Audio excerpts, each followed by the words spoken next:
सचिन जी, एक बहुत बड़ा सवाल मन में आता है कि इंडिया में लोग हेल्थ इंश्योरेंस लेने के बावजूद भी हॉस्पिटल का बिल फिर भी खुद ही भरते हैं, ऐसा क्यों? लेकिन एजेंट अपने कमीशन के चक्कर में गलत पॉलिसी भी तो दे सकता है। ये एक बहुत बड़ा क्वेश्चन आता है लोगों के दिमाग में कि जब बात हम ट्रस्ट की कर रहे हैं तो ट्रस्ट कैसे बिल्ड होगा। तो ट्रस्ट ऐसे बिल्ड होगा कि अगर हमने आज किसी को रैंडमली कॉल किया, मुझे पता है मुझे इनसे पॉलिसी लेनी है, तो मैं उनको एक ओड टाइम पर कॉल करूं। तो ये सर मेजरली अभी 3-4 क्लेम्स ऐसे हैं जो आप मार्केट में देखेंगे कि सबसे ज़्यादा रिजेक्शंस हैं। लोगों को लगता है कि मेरे पास हेल्थ पॉलिसी का फिर वो तो यूजलेस हो गई, तो मेरे तो 5-7 हज़ार रुपये भी लगे, टेस्ट भी कराया मैंने और health policy as it is पड़ी हुई है। ऑल ऑफ अ सडन अगर किसी को मेजर डिजीज डायग्नोज हो गया, जैसे कि ऑब्वियसली कैंसर एक बहुत बड़ी प्रॉब्लम बनती जा रही है पूरी सोसाइटी के लिए, या किसी का रोड एक्सीडेंट हो गया या किसी के पैर की हड्डी टूट गई ऑल ऑफ अ सडन, तो क्या ये सब चीज़ें सपोर्ट करती है हेल्थ इंश्योरेंस? जितने टाइम तक आप टेम्परेरी डिसेबल्ड होंगे तो अब कंपनीज ने maximum 3 lakh rupees per week तक का कंपनसेशन भी इसमें अलाउड है। कैंसर डायग्नोज हो गया और वो अब चाहता है कि मेरे पास तो इतना पैसा नहीं है, बजट नहीं है कि मैं पैसा लगा सकूं, मुझे शायद प्रॉपर्टी बेचनी पड़ जाए अपनी, तो क्या वो हेल्थ इंश्योरेंस पॉलिसी लेके अपना ट्रीटमेंट करा सकता है और कंपनी देंगी? प्रेगनेंसी कंसीव हुई है जिन भी फीमेल को, तो क्या वो हेल्थ इंश्योरेंस में कवर होती है? नंबर 1। नंबर 2, जहाँ पे कई ऐसे कपल्स चैलेंज फेस कर रहे हैं और कंसीव नहीं कर पा रहे हैं, तो वो अपने मल्टीपल ट्रीटमेंट की तरफ मोड़ते हैं अपने आप को, जहाँ IUI और IVF की तरफ जाते हैं, तो क्या ये चीज़ें भी कवर हैं? हाय एवरीवन, नमस्कार, राधे राधे दोस्तों, कैसे आप सब? मैं अनुराग त्रिपाठी एक बार फिर से आपका स्वागत करता हूं दिल से विद अनुराग में। दोस्तों, सर्विस इंडस्ट्री में सबसे इम्पॉर्टेंट पार्ट जो है उसको लेके आज हम बात करने वाले हैं। हाँ जी हाँ दोस्तों, हम बात करने वाले हैं हेल्थ इंश्योरेंस के ऊपर, जहां मेरे साथ एक मेरे खास मेहमान जिन्होंने पिछले 18 वर्षों से अधिक का अनुभव रखा है इस लाइन में और बहुत से ऐसे लोगों को सर्विसेज दी हैं, उनको सपोर्ट किया है, उनको नॉलेज दिया है। तो मैं स्वागत करता हूं अपने इस पॉडकास्ट में मिस्टर सचिन गर्ग साहब का। Thank you so much Sachin जी।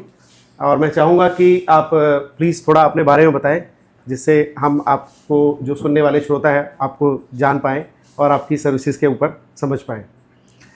सभी को मेरा नमस्कार, मैं Sachin Garg policy for all से। मैं अनुराग जी का धन्यवाद देना चाहूँगा इस पॉडकास्ट के लिए जो उन्होंने ये अपॉर्चुनिटी दी। मैं सभी अपने लिसनर को बोलना चाहूँगा कि लगभग हम पिछले 18 सालों से हेल्थ इंश्योरेंस इंडस्ट्री के अंदर लगभग हर तरीके की सर्विसेज, इवन चाहे वो पॉलिसी सोल्ड आउट हो, सर्विसेज हो, क्लेम सेक्टर हो, तो किसी भी तरीके की क्वेरीज और रेजोल्यूशंस हम देते आ रहे हैं। policyforall.com हमारी वेबसाइट है। आप पॉलिसी फॉर ऑल के माध्यम से हमसे वेबसाइट के थ्रू भी जुड़ सकते हैं। और सबसे सर मोस्ट इंपॉर्टेंट बात कि हमारा जो क्लेम रेशियो, जो आज की डेट में आप देखते हैं कि हर कंपनी का एक सेगमेंट रहता है और कस्टमर का कहीं ना कहीं एक ट्रस्ट होता है कि क्या मैं पॉलिसी लेने के बाद मुझे क्लेम मिलेगा या नहीं मिलेगा। तो मैं इस चीज़ को बड़े कॉन्फिडेंटली और 100% एश्योरिटी के साथ कहना चाहूँगा, that is the 100% claim ratio settlement with policy for all. क्या बात है, ये अपने आप में बहुत बड़ी अचीवमेंट है। बिकॉज बहुत से लोग जब इंश्योरेंस का नाम लेते हैं तो वो बेसिकली समझ नहीं पाते कि इंश्योरेंस को किस दृष्टिकोण से देखा जाए और समझा जाए। तो दोस्तों, उसी से रिलेटेड आज मैं कुछ ऐसे चंद सवाल सचिन गर्ग जी से पूछना चाहूँगा, जहाँ पे मुझे उम्मीद है कि आपके बहुत से क्वेश्चंस इस पॉडकास्ट को सुनने के बाद अपने आप सॉल्व हो जाएंगे, आपको उनके आंसर मिल जाएंगे। और अगर आपको प्रैक्टिकली कहीं पे भी सपोर्ट चाहिए या कोई भी हेल्प चाहिए, तो ऑब्वियसली सचिन जी ने बता दिया है कि he is always there to support us. Sachin ji, एक बहुत बड़ा सवाल मन में आता है कि इंडिया में लोग हेल्थ इंश्योरेंस लेने के बावजूद भी हॉस्पिटल का बिल फिर भी खुद ही भरते हैं, ऐसा क्यों? सर बेसिकली होता क्या है कि जब हम कोई भी पॉलिसी परचेज करते हैं तो आप देखेंगे कि जब हम कोई भी प्रोडक्ट लेते हैं, अब मैं इस पॉलिसी को एक प्रोडक्ट मान के चलता हूँ अभी, जब आप कोई भी एक प्रोडक्ट लेते हैं तो आपको उसके बारे में जानना जरूरी है कि इस प्रोडक्ट के प्रोज क्या हैं, कॉन्स क्या है। राइट। जनरली क्या होता है सर कि जब कोई भी हम पॉलिसी परचेज करते हैं तो जो सामने एडवाइजर ने, कंसल्टेंट ने हमें बताया, तो हम उसकी बात मानकर उस प्रोडक्ट को ले लेते हैं, लेकिन उसके ऊपर हम रिसर्च नहीं करते। पहले हो सकता है कि आज से अगर हम 30-40 साल पुरानी बात करें तो तब ये चीज़ें चलती थी, बट आज की डेट में आप देखें कि हर घर में एक आपको मोबाइल फ़ोन जरूर मिलेगा। बिल्कुल। तो उस मोबाइल फ़ोन पर अगर मुझे मेरे एजेंट ने ये बोला है कि ये पॉलिसी आपके लिए बेटर है और इसके ये फीचर हैं, तो मुझे उसको गो थ्रू जरूर करना चाहिए। जनरली अगर मैं 4 पॉइंट की बात करूं कि जो हमें क्या चेक करना चाहिए, सबसे पहले ये कि जो पॉलिसी है उसमें कोई रूम रेंट की कैपिंग ना हो। ओके।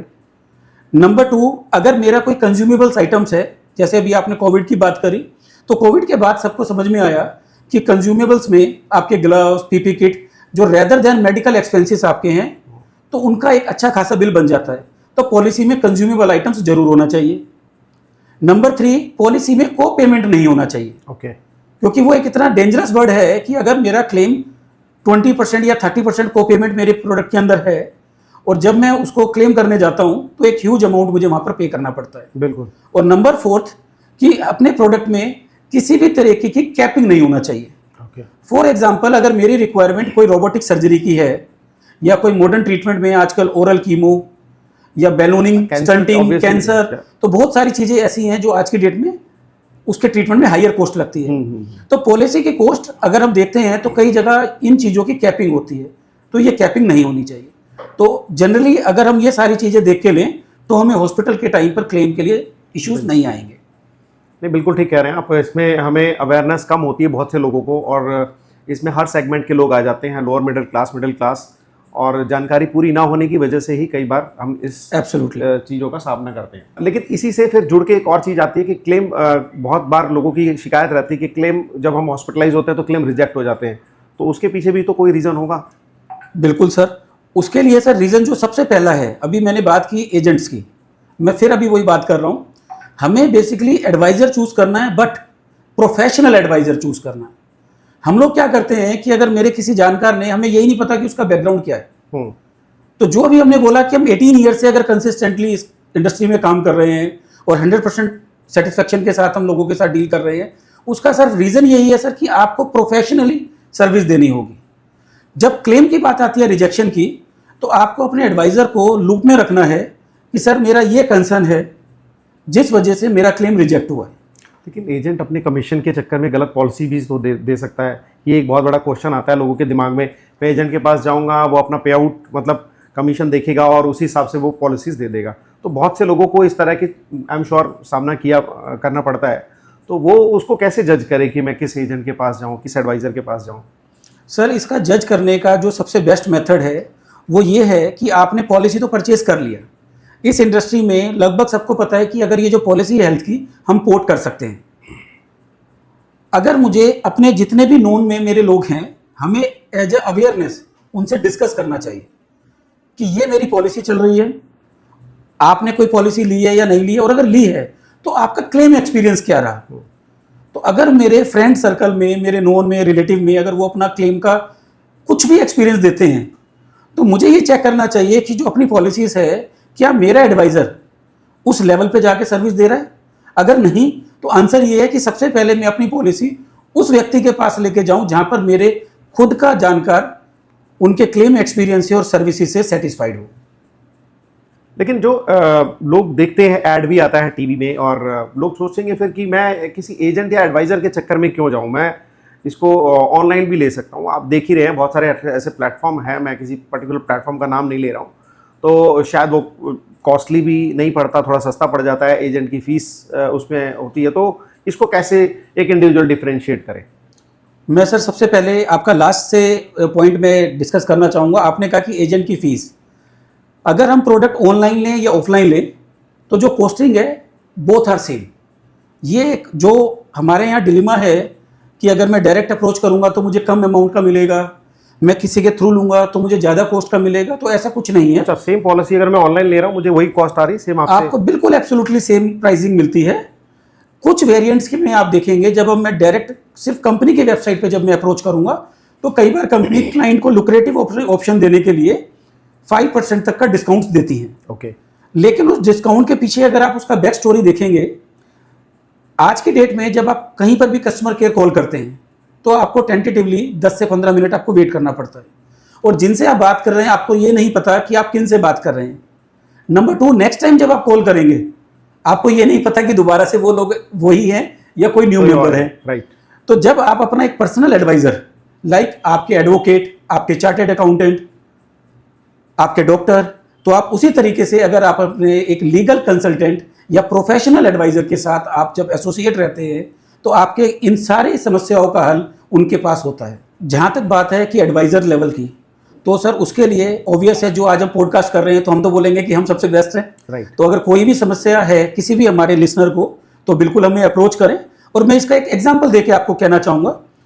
सर, एक टाइम ये होता था कि अगर हम डॉक्टर के पास जाते थे या अपने नियर बाय किसी रेस्टोरेंट में जाते थे, तो हम जाके ही सोचते थे बस ठीक है, हमें इन्हीं के पास जाना है।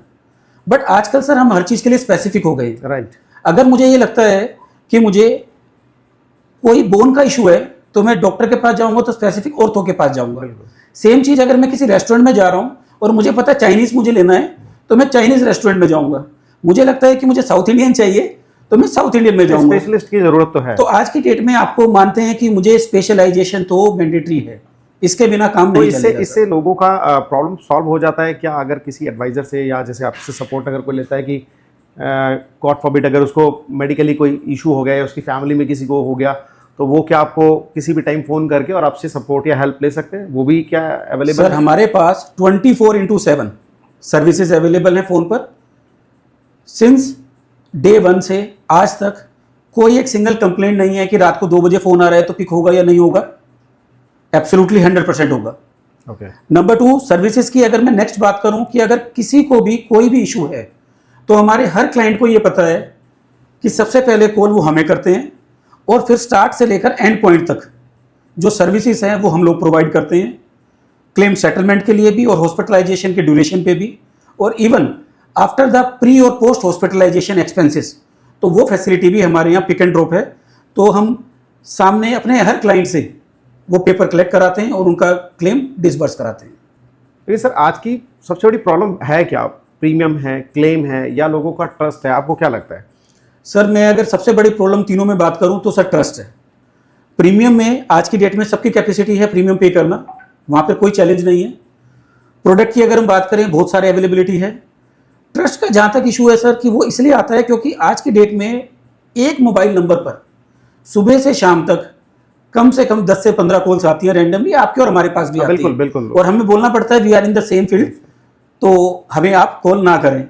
बट जनरल अगर आप किसी भी क्लाइंट की बात करें तो ईच एंड एवरी प्रोडक्ट के लिए सुबह से शाम तक 10 से 15 कॉल्स आती हैं। तो कहीं ना कहीं क्लाइंट कंफ्यूज्ड है कि अगर मैं एसोसिएट होता हूं या किसी को मैं फाइनली एक लीगल कंसल्टेंट या फाइनेंशियल एडवाइजर हायर करता हूं तो किसको करूं। तो वो वहां पर जो क्वेश्चन मार्क है वो हमेशा ही रहता है क्योंकि इतनी मल्टीपल कॉल हैं जिनका उनके पास कोई भी आंसर नहीं है। तो उन सारी चीज़ों के लिए मैं आपके माध्यम से कहना चाहूँगा कि हमारी वेबसाइट पॉलिसी फॉर ऑल पे विजिट करें और जो भी अगर कंसर्न है, क्योंकि जो भी आपका क्वेश्चंस है आप पुट करें, उसका आंसर हम अपने डोमेन पर आपको देने के लिए बिल्कुल कोशिश करेंगे। बिल्कुल ऑब्वियसली अगर कोई क्वेरी है, कोई चीज़ है, जैसे कोई एडवाइस लेना चाहे तो आई डोंट थिंक कि एडवाइस की भी कोई फीस है। और जब एक बार कोई अगर सर्विसेज को एक्सपीरियंस करता है तो उसका ट्रस्ट अपने आप बिल्ड हो जाता है। बट लोग ना बड़े परेशान हो जाते हैं क्योंकि बहुत से ऐसे, जैसे देखिए आपकी बात अलग है, आप एक ऑर्गेनाइज तरीके से चल रहे हैं, आपने चैट बॉट बनाया, आपने बताया, लेकिन इंडस्ट्री में बहुत से ऐसे लोग हैं जहां लोगों ने अपना हेल्थ इंश्योरेंस उनसे लिया तो कोई सपोर्ट नहीं मिला या किसी ने राइट टाइम पे फ़ोन नहीं उठाया। तो ये सब चीज़ों की वजह से देखिए सर ट्रस्ट तो कहीं ना कहीं डिसबैलेंस होता ही है। सर इस ट्रस्ट के लिए बिल्कुल आपकी बात ठीक है कि सबका अपना अपना एक विज़न है। सर मेरा एक ही विज़न है कि अगर आज बॉर्डर पर हमारे जवान खड़े हैं तो वो ये नहीं पूछते हैं कि सामने आप कौन है या क्या नहीं है। उनको सीधा ये ऑर्डर है कि 24/7 आपको ड्यूटी करनी है और अगर कुछ भी एक्टिविटी आपको लगती है तो देन यू शूट नाउ। उनको कोई ऑर्डर की रिक्वायरमेंट नहीं है। तो यही सर मेरी फिलॉसफी है कि अगर हमारे जवान देश के लिए खड़े हैं तो कहीं ना कहीं मैं अपने क्लाइंट्स के लिए खड़ा रहूं।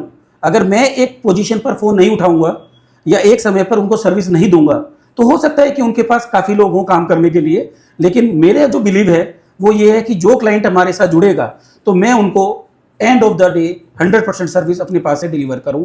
यही मैं ट्रस्ट उनको बोलूँगा कि जहाँ पर भी जुड़े तो वो पहले ये देखें कि उनका ट्रस्ट सामने वाले के ऊपर कहाँ तक है।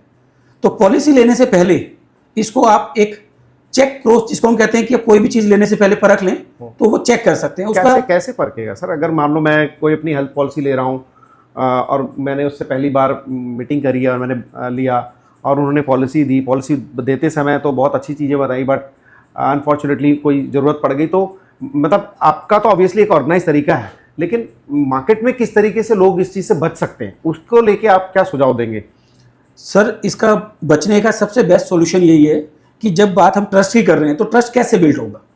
तो ट्रस्ट ऐसे बिल्ड होगा कि अगर हमने आज किसी को रैंडमली कॉल किया, मुझे पता है मुझे इनसे पॉलिसी लेनी है, तो मैं उनको एक ऑड टाइम पर कॉल करूं और मैं उनका बिहेवियर देखूं कि उस टाइम पे मेरा बिहेवियर क्या है। हो सकता है कि वो आपको उस टाइम पे कोटेशन ना दें या कोई भी अपना एक जो रियल प्रॉब्लम है वो बताएं, बट आपको ये आइडिया लगेगा कि वो आपको क्या बताना चाह रहे हैं। रात के 11 बजे फ़ोन कर दो उसको। अब आपने ये एक एग्जाम्पल देख लिया। दूसरा एग्जाम्पल आप वहाँ पे ये ले सकते हैं कि आप उनको प्रोफेशनली एक मेल करें। आप ये देखें कि मेरी प्रोफेशनल मेल का मेरा जो आंसर है वो कब तक रिटर्न बैक आता है।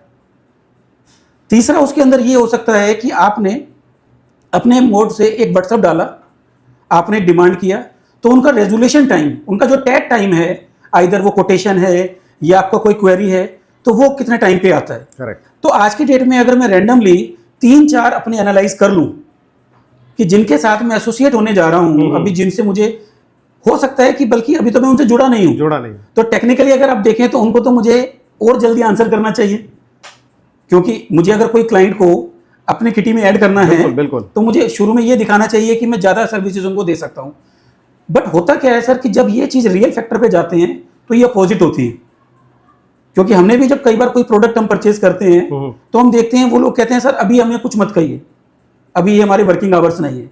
तो इससे थोड़ा सा आपको ये आइडिया लगता है कि अगर फ्यूचर में मुझे कोई क्लेम का इशू आया तो ये इंस्टेंस दोबारा भी आपके लाइफ में आ सकता है। मैं बहुत इंप्रेस हुआ आपके इस आंसर से। ऑब्वियसली ये रियलिटी चेक हम बिकॉज ये एक इंटेंजिबल प्रोडक्ट है, ठीक है। हाँ, टेंजिबल प्रोडक्ट में तो आप चेक कर सकते हैं, देख सकते हैं, बट ये आपका सुझाव मुझे बड़ा इंप्रेसिव लगा कि मैं तो आप कोई पॉलिसी लूंगा तो ऑब्वियसली 11-12 बजे ही फ़ोन करने वाला हूँ कि एक बार कि देखें उठता है या रिस्पॉन्स आता है कि नहीं, because emergency can come any time.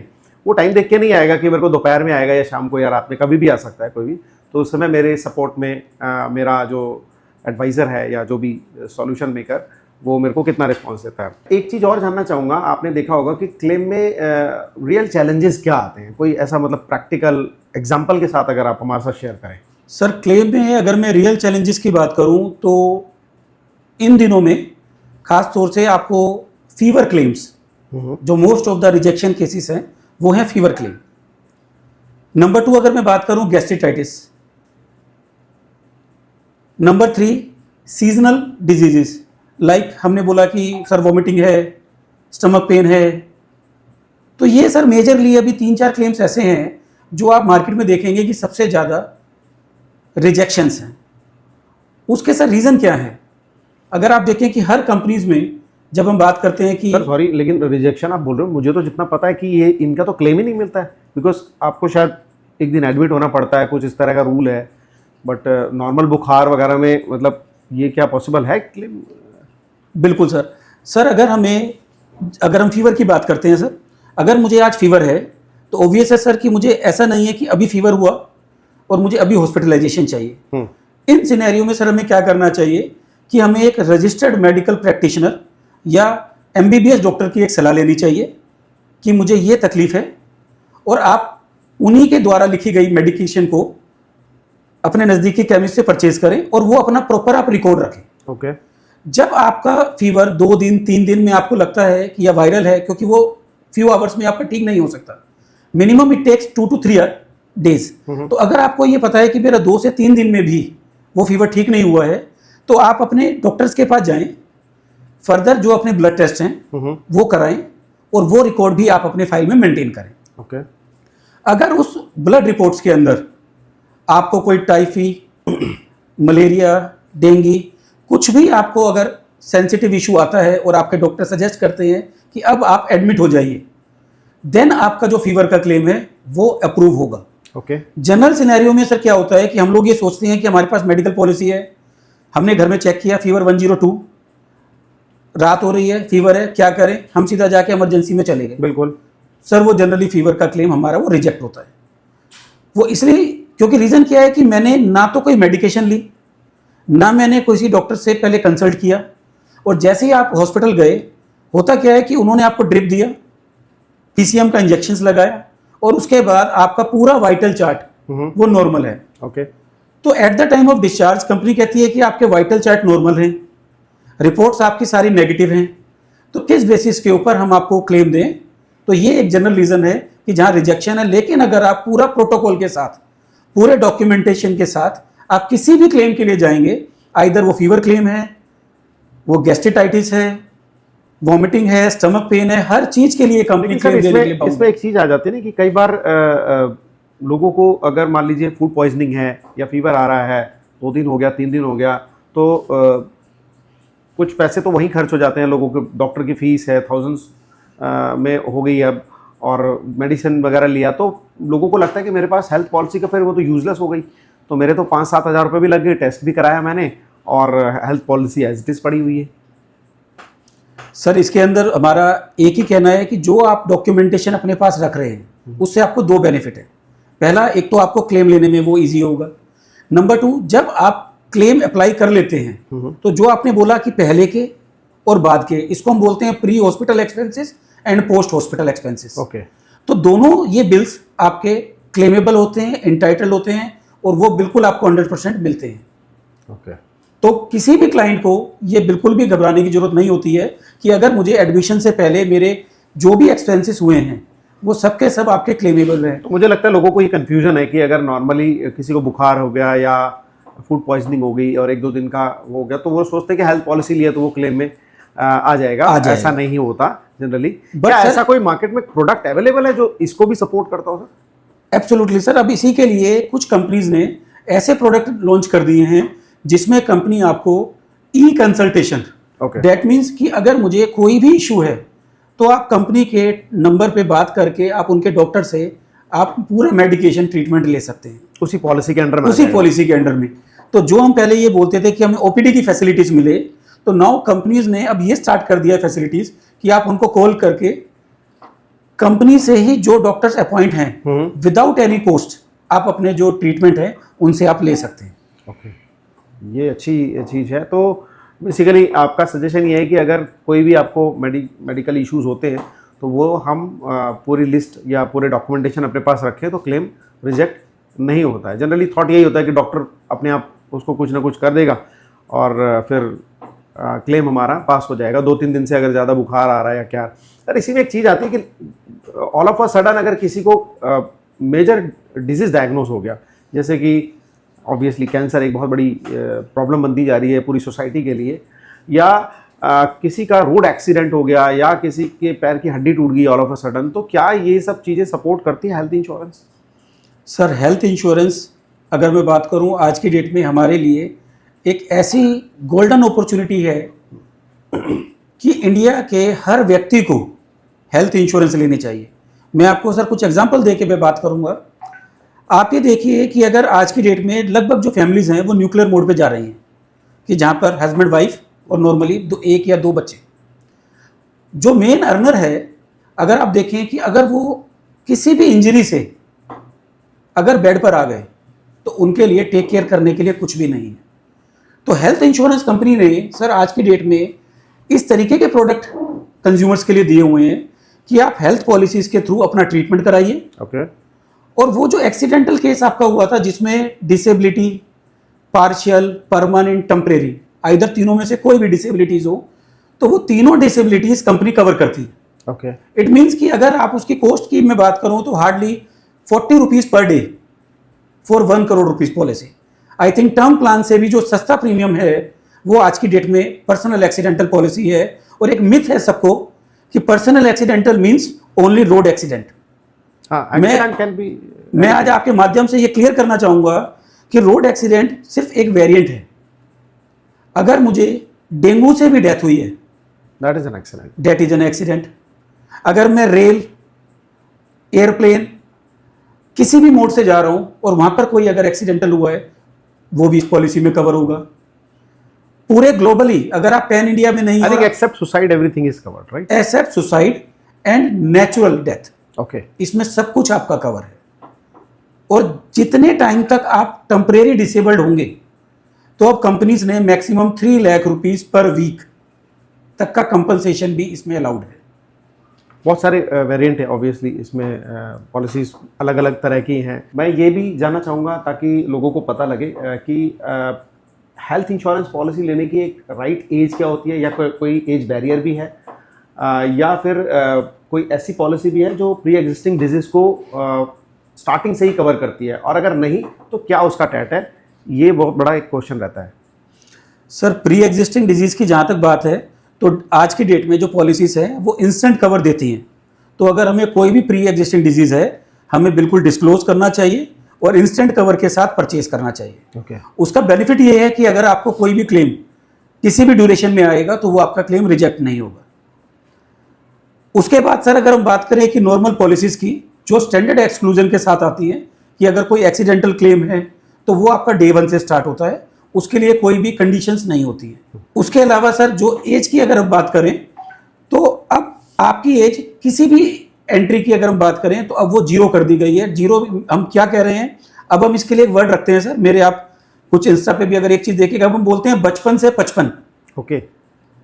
तो एक सिनेरियो था सर कि हमें कुछ समय के लिए कंपनीज ने ये ब्रेक लगा दिया था कि आपको इस एंट्री पॉइंट पे पॉलिसीज नहीं मिलेंगी, मिलेंगी तो ये कंडीशंस होंगी। तो आज की डेट में सर आप न्यू बॉर्न से लेकर टिल द एज ऑफ 100 आप कभी भी पॉलिसी में एंट्री कर सकते हैं और डे 1 इंस्टेंट कवर लेकर अपनी प्री एग्जिस्टिंग डिजीज आप कवर कर सकते हैं। बहुत बढ़िया। ये मतलब बचपन से 55, ये बचपन बड़ा से अच्छा फ्रेज है। 55 तक आप किसी के लिए भी पॉलिसी ले सकते हैं। लेकिन सर इसी में एक अलग क्वेश्चन फिर दिमाग में आ रहा है कि 55 के बाद क्या मैं हेल्थ पॉलिसी नहीं ले सकता? फिर मेरी तो जब एज ऐसी हो गई जहां मुझे ज्यादा जरूरत है हेल्थ इंश्योरेंस की, वहीं पे कंपनीज फिर हेल्थ इंश्योरेंस देना बंद कर रही है। ये सर हमने एक बेसिकली जस्ट आइडियम्स लगाया था एक, ओके। कि थोड़ी एक चीज को लुक्रेटिव बनाने के लिए कि अगर आप देखें तो ऐसा नहीं है कि 2 साल के बच्चे को हम पॉलिसी देंगे। तो इस आइडियम्स को कहने का पर्पज ये था कि अब आप किसी भी एज में हो तो अब आपको ये डरने की बिल्कुल भी जरूरत नहीं है कि क्या मेरे लिए हेल्थ इंश्योरेंस पॉलिसी है या नहीं है। अब हमारी कोई भी एज हो, कोई भी डिजीज हो, अगर मैं सर कुछ एक्सपीरियंस शेयर करूं, even cancer clients, okay, stunt जिनको डले हुए हैं, even single vessel, double vessel, triple vessel disease, तो वो पॉलिसीज भी हम लोगों ने अंडरराइट करा के दी है। ये बड़ा इंटरेस्टिंग है। क्या किसी को कैंसर डायग्नोस हो गया और वो अब चाहता है कि मेरे पास तो इतना पैसा नहीं है, बजट नहीं है कि मैं पैसा लगा सकूं, मुझे शायद प्रॉपर्टी बेचनी पड़ जाए अपनी, तो क्या वो हेल्थ इंश्योरेंस पॉलिसी लेके अपना ट्रीटमेंट करा सकता है और कंपनीज देंगी? सर बिल्कुल देंगी। मैं इसमें आपके माध्यम से बोलना चाहूँगा कि अगर किसी को भी कैंसर उनका आज की डेट में अगर ठीक हो गया है और वो कहते हैं कि मेरा सिर्फ ट्रीटमेंट चल रहा है, तो हमें उनसे 4 ही डॉक्यूमेंट चाहिए। उनके पास से मुझे स्पार्क स्टडी की डॉक्यूमेंट्स मिल जाएं, जो रिपोर्ट्स हैं, प्लस लेटेस्ट जितने भी प्रिस्क्रिप्शंस हैं वो हमें प्रोवाइड करें, और साथ ही साथ जो उनके प्रीवियस रिपोर्ट्स हैं वो हमें दें। तो अगर वो चीज़ें आज की डेट में उनके नॉर्मल हैं तो बिल्कुल हम उनको कैंसर केयर की पॉलिसीज दे सकते हैं। इसमें जो बहुत तरह के कैंसर होते हैं सर, फीमेल में भी ब्रेस्ट कैंसर, और बहुत मतलब कैजुअल सा हो गया, बट नॉर्मल हो गया, हर तीसरे या चौथे व्यक्ति को ये निकल रहा है, तो क्या ये सभी चीज़ें उसमें कवर है? ये सारी चीज़ें सर उसमें कवर होती हैं। और कैंसर केयर पॉलिसी लेने के बाद आपके जो वेटिंग पीरियड्स हैं, क्योंकि आपने देखा प्रोडक्ट ही है कैंसर केयर, तो वेटिंग पीरियड भी नॉर्मल पॉलिसी से रेदर देन उसमें कम रहता है। ओके।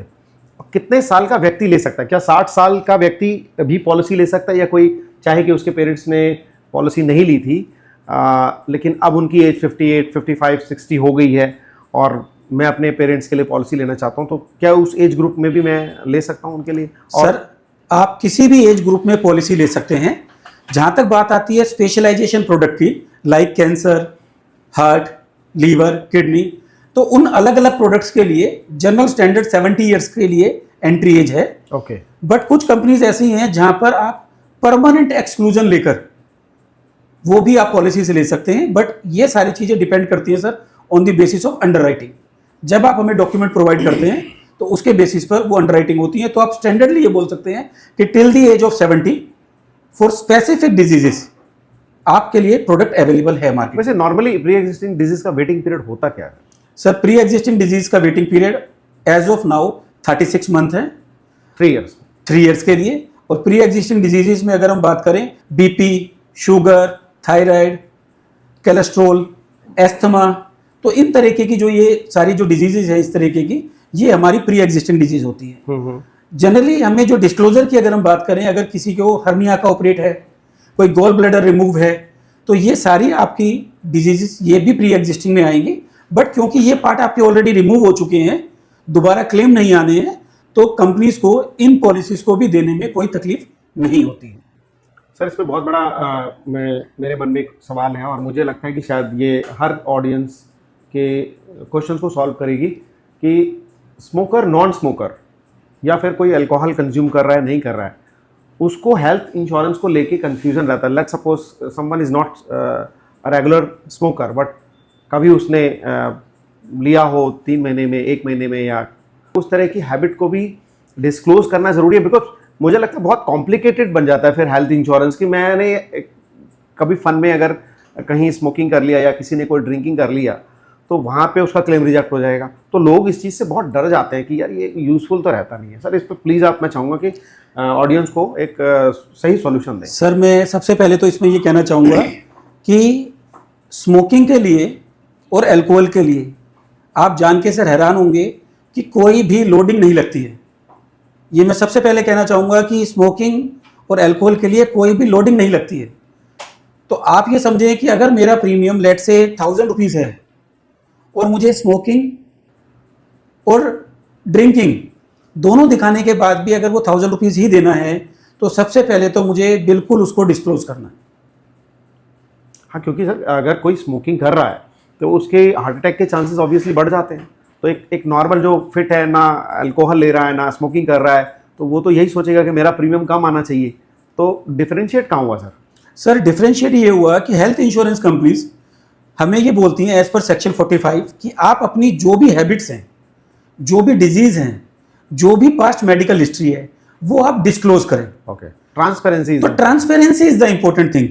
तो जब मैं अगर एक सामने एक कंपनी को ये बोल रहा हूँ कि मुझे अपना पूरा रिस्क कवर में आपके ट्रांसफ़र कर रहा हूँ, तो कहीं ना कहीं मुझे जो भी अपनी सारी मेडिकल हिस्ट्रीज हैं, पर्सनल हैबिट्स हैं, वो डिस्क्लोज करना मैंडेटरी है।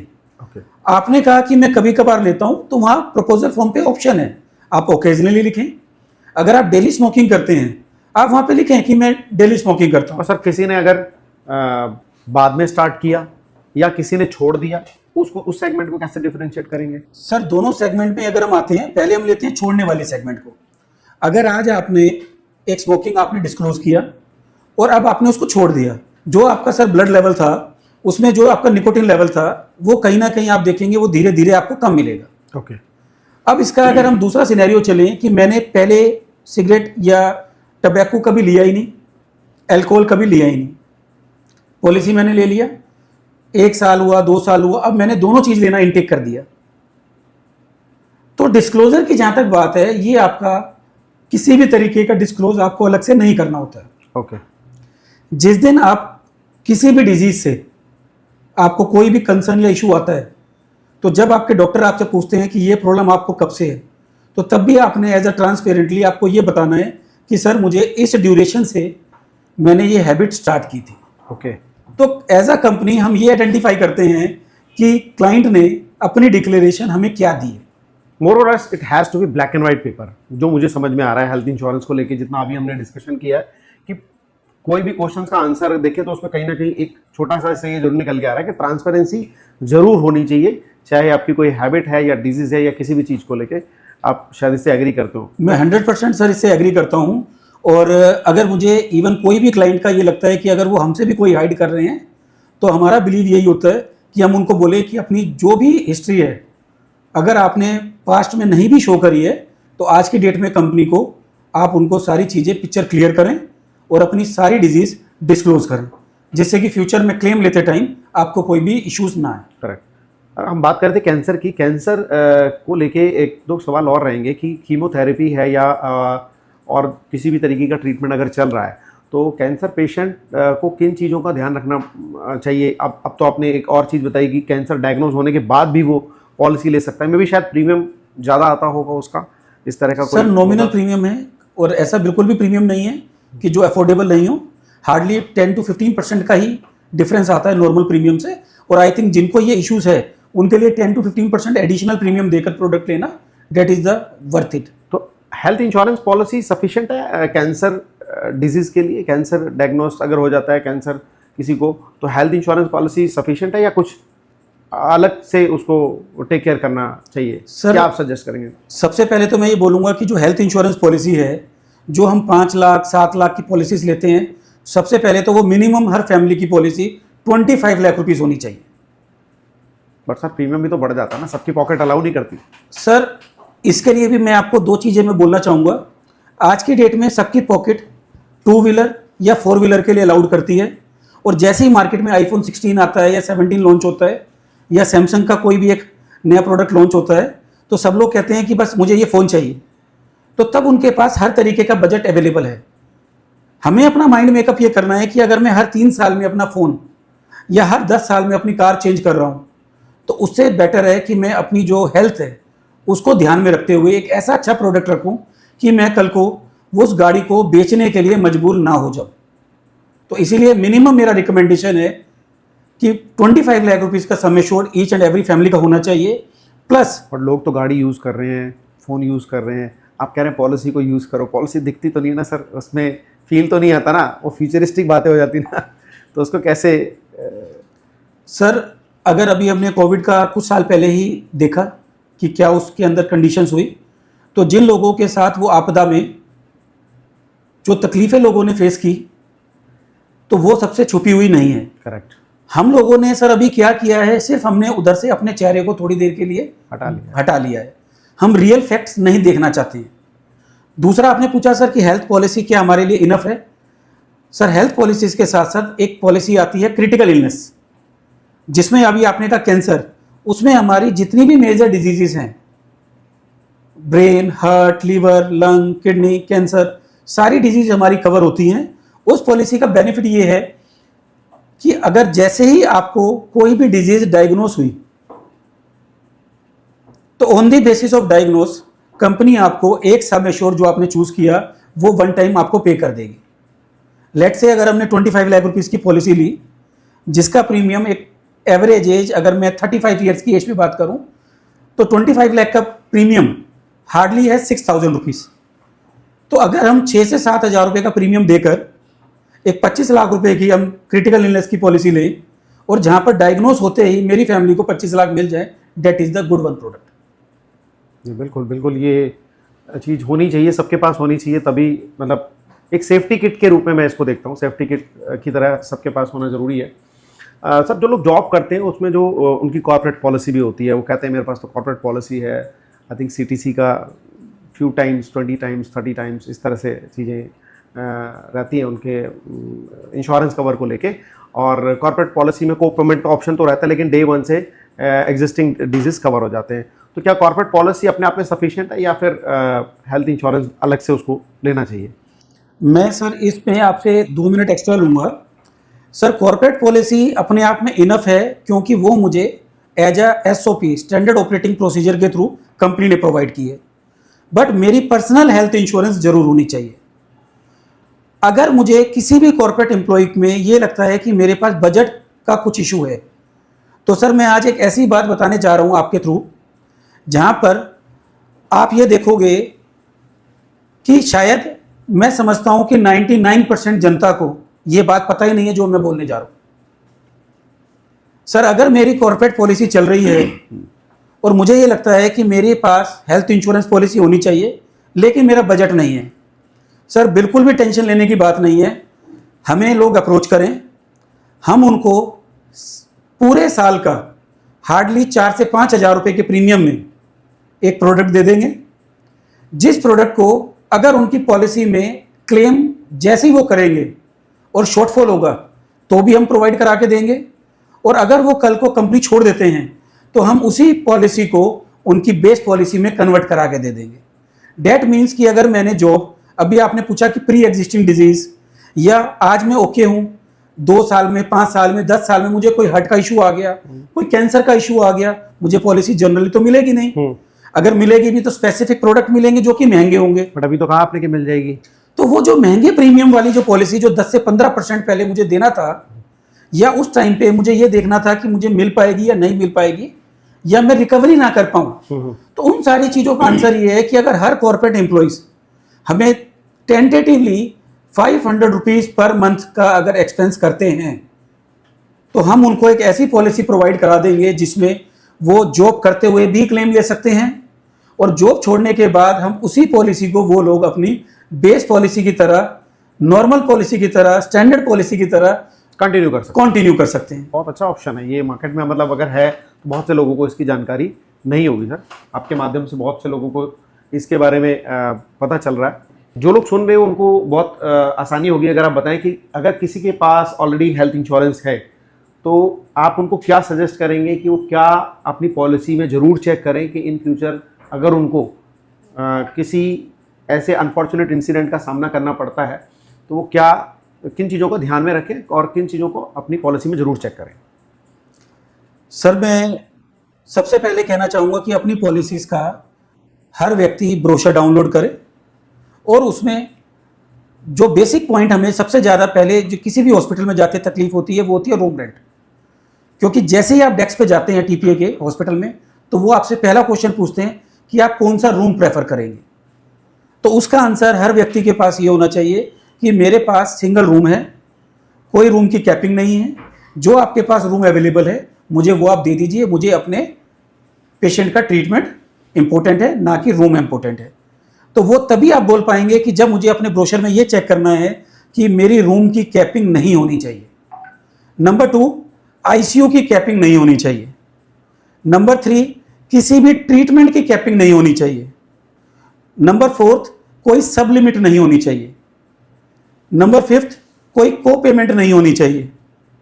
नंबर 6, किसी भी तरीके का कोई भी ट्रीटमेंट जो आज मॉडर्न ट्रीटमेंट जिनको हम बोलते हैं कि robotic, oral chemo, stem cell therapy, अगर हम आइस की बात करें तो एवेंटिस, लुसेंटिस, जितने भी इंजेक्शंस हैं उनकी कोई भी कैपिंग नहीं होनी चाहिए, चाहे आइदर वो मुझे एक रिक्वायरमेंट हो चाहे मुझे साल में वो 4 बार रिक्वायरमेंट हो। तो ये सर बेसिक कुछ चीज़ें हैं कि जहाँ पर मुझे अपनी पॉलिसीज़ के अंदर ये देखना है कि कोई भी किसी भी तरीके की कोई लिमिट्स मेरे प्रोडक्ट में ना हो। अगर वो कोई भी ऐसी लिमिट्स हैं तो नेक्स्ट टाइम जब भी हम रिन्यू करें तो अपनी इंश्योरेंस को जरूर बोलें कि मेरी पॉलिसी को आप अपग्रेड करें। और अगर वो अपग्रेड नहीं कर पा रहे हैं या उस कंपनी के पास उनसे रिलेटेड प्रोडक्ट नहीं है तो अपने कंसल्टेंट से जरूर कंसल्ट करें कि सर हम इस पॉलिसी में क्या बेटर कर सकते हैं। Correct sir. One last question और बहुत इंपॉर्टेंट है आज की न्यू जनरेशन में, एक बहुत बड़ा चैलेंज बनता जा रहा है प्रेगनेंसी को लेके। तो जो न्यूली मैरिड हैं वहाँ पे जिनको प्रेगनेंसी कंसीव हुई है जिन भी फीमेल को, तो क्या वो हेल्थ इंश्योरेंस में कवर होती हैं? नंबर 1। नंबर 2, जहाँ पे कई ऐसे कपल्स चैलेंज फेस कर रहे हैं और कंसीव नहीं कर पा रहे हैं तो वो अपने मल्टीपल ट्रीटमेंट की तरफ मोड़ते हैं अपने आप को, जहाँ IUI और IVF की तरफ जाते हैं। तो क्या ये चीज़ें भी कवर हैं? ये जानना बड़ा ज़रूरी है मेरे ख्याल से, जितनी भी ऑडियंस सुन रही है, और आपके माध्यम से अगर सही गाइडेंस मिल पाएगी तो ये न्यू जनरेशन के लिए बहुत हेल्पफुल रहेगा। सर बिल्कुल, आज के डेट में मार्केट में फर्स्ट ईयर से मैटरनिटी अवेलेबल है और इवन हम न्यू कपल को सजेस्ट ये करेंगे कि जब भी वो हमें अप्रोच करें तो हम उनको ये सजेस्ट करेंगे कि वो मैटरनिटी पॉलिसी ही लें। उसके 2 रीज़न हैं। सबसे पहले मुझे एक मेडिकल पॉलिसी तो चाहिए, वो मेरी रिक्वायरमेंट है। तो सर अगर मेरी मैटरनिटी पॉलिसी मेरी नॉर्मल पॉलिसी में ही कवर हो जाए और साथ ही साथ मेरा मैटरनिटी क्लेम के साथ अगर न्यू बॉर्न बेबी वो भी डे 1 कवर हो जाए, that is the good one. Great sir आज की डेट में अगर आप देखें जब मैटरनिटी क्लेम की बात करें तो हो सकता है कि मुझे कॉर्पोरेट से या कहीं से भी पॉलिसीज जो मिलती है वहाँ भी कवर होती हैं, लेकिन मैं फिर कहना चाहूँगा कि मेरे पास एक अपनी पॉलिसी होनी चाहिए और न्यू कपल को मैटरनिटी पॉलिसी लेनी चाहिए जिसमें day 1 new born baby cover हो। नंबर 2, किसी भी रीज़न से अगर 2 साल 3 साल 4 साल हमने वेट किया और कोई भी कॉम्प्लिकेशन है कि बेबी नहीं हो पा रहा है, ओके, तो हम लोग उसी पॉलिसी के अंदर IVF treatment, surrogacy, oocyte donor, तो हर तरीके की फैसिलिटी, असिस्टेड रिप्रोडक्शन ट्रीटमेंट हम सब कुछ कवर करा के देते हैं। इसके लिए कितना वेटिंग पीरियड होता है? पॉलिसी लेने के कितने टाइम के बाद वो ये कर सकते हैं? सर अगर मैटरनिटी की बात करूं तो हम आफ्टर 1 ईयर अलाउड करते हैं और अगर हम रिप्रोडक्शन ट्रीटमेंट की बात करें तो हम आफ्टर 36 मंथ के बाद कवर करते हैं। क्योंकि जनरली आप कोई भी अगर पॉलिसी लेंगे या कोई भी अगर आप अपने फैमिली को एक्सटेंड करने के लिए प्लानिंग करेंगे तो उसके लिए आपको एक नेचुरल प्रोसेस के लिए टाइम आपको देना मैंडेट है। कोई ऐसा कपल जो मल्टीपल टाइम्स शायद या उन्होंने प्रयास किया हो IUI IVF, तो क्या वो हिस्ट्री दिखा के उस पॉलिसी को लेके आगे बेनिफिट ले सकते हैं, या उनको जब अगर पॉलिसी लेते हैं तो 3 इयर्स का वेटिंग पीरियड जैसे प्री एग्जिस्टिंग डिजीज़ में होता है वही क्लॉज सेम उनको एप्लीकेबल होता है? सर जो ये पार्ट है ये है बेनिफिट। अगर हम कोई भी IVF का या असिस्टेड रिप्रोडक्शन ट्रीटमेंट का बेनिफिट लेते हैं तो आपको 36 मंथ वेट करना पड़ेगा। ओके, क्योंकि अगर आप दूसरी कंपनी से पोर्ट करके भी आ रहे हैं तो आप उनको मेडिकल और एग्जिस्टिंग डिजीज के लिए कंपनी पोर्ट कर रही है, लेकिन जब हम बात करते हैं बेनिफिट पॉलिसी की, लाइक मैटरनिटी और हमने आईवीएफ की बात करी, तो इन चीज़ों के लिए आपको वेटिंग पीरियड सर्व करना पड़ेगा। चलते चलते अब मैं चाहूँगा कुछ आपसे रैपिड क्वेश्चन और एक शब्द में आंसर अगर आप दे पाएँ तो बिल्कुल सर। बिल्कुल नेचुरल आंसर सा लगेगा वो। Sachin ji, health insurance luxury या necessity? Sir necessity. 5 lakh cover और 50 lakh cover? 50 lakh cover. Sir 50 lakh cover. Bye. Sir मैंने अभी आपको बताया, क्योंकि जो कवरेज है, जैसे मैं आज की डेट में अपने मोबाइल फ़ोन मेरी नेसेसिटी है, मुझे ट्रैवल नेसेसिटी है, रेस्टोरेंट मेरी नेसेसिटी है, न्यू मूवीज़ देखना मेरी नेसेसिटी है, तो बिल्कुल मैं बोलूँगा मेडिक्लेम मेरी नेसेसिटी है। It's not a luxury. Absolutely, absolutely. What is the biggest myth in health insurance? Sir company claims नहीं देती है। बात तो सही है सर। आप जैसे प्रोफेशनल हर जगह नहीं है, तो लोगों को चैलेंजेस का ऑब्वियसली बहुत सामना करना पड़ता है, तो जिसकी वजह से ये चीज़ आती है। वन मिस्टेक जो हमें अवॉइड करना चाहिए while buying any health insurance policy, सिर्फ एक। सर नॉन डिस्क्लोजर, हमें कभी भी कोई चीज़ कंपनी से हाइड नहीं करना है। ओके, मतलब वही ब्लैक एंड वाइट वाला कॉन्सेप्ट बिल्कुल रखना है। बिल्कुल पिक्चर क्लियर होनी चाहिए सर। कैशलेस या रिम्बर्समेंट ऑप्शन? Sir cashless. चलिए, तो बहुत सारे ऐसे क्वेश्चंस हमने सचिन जी से पूछे जहाँ पे मुझे लगता है कि कई क्वेश्चंस के आंसर लोगों के सुलझ गए होंगे, और इस पॉडकास्ट को देखने के बाद उनको अपने आप से कहीं ना कहीं रिलेट किया होगा। जैसे कि मैं हमेशा कहता हूँ कि हम दिल से बात करते हैं, दैट्स वाई हमारे चैनल का नाम है दिल से विद अनुराग। और सर आपने बहुत मतलब बेबाकी से और बिल्कुल ऑनेस्ट फीडबैक दिया, आंसर दिया, उसके लिए बहुत बहुत शुक्रिया, बहुत बहुत धन्यवाद। और आपने अपना बताया कि कोई भी अगर हमारा जो भी श्रोता सुन रहा है या कोई भी व्यक्ति जो नॉर्थ इंडिया में स्पेशली कोई भी अगर इसको चाहता है पॉलिसी फॉर ऑल से सर्विसेज लेना, तो वो उनके वेबसाइट पे, उनके चैटबॉट पे या उनको अप्रोच कर सकता है, जैसा कि सचिन जी बता ही चुके हैं। तो चलते चलते सर कोई एक या दो एडवाइस टू द ऑडियंस? मैं सर आपके माध्यम से एडवाइस देना चाहूँगा कि सभी लोग इस पॉडकास्ट को सुनने के बाद मेडिक्लेम अगर अभी तक नहीं लिया है तो ये बिल्कुल सही समय है कि आज ही लें, अभी लें, और जितनी जल्दी हो सके अपने परिवार को आप मेडिक्लेम लेकर सुरक्षित करें।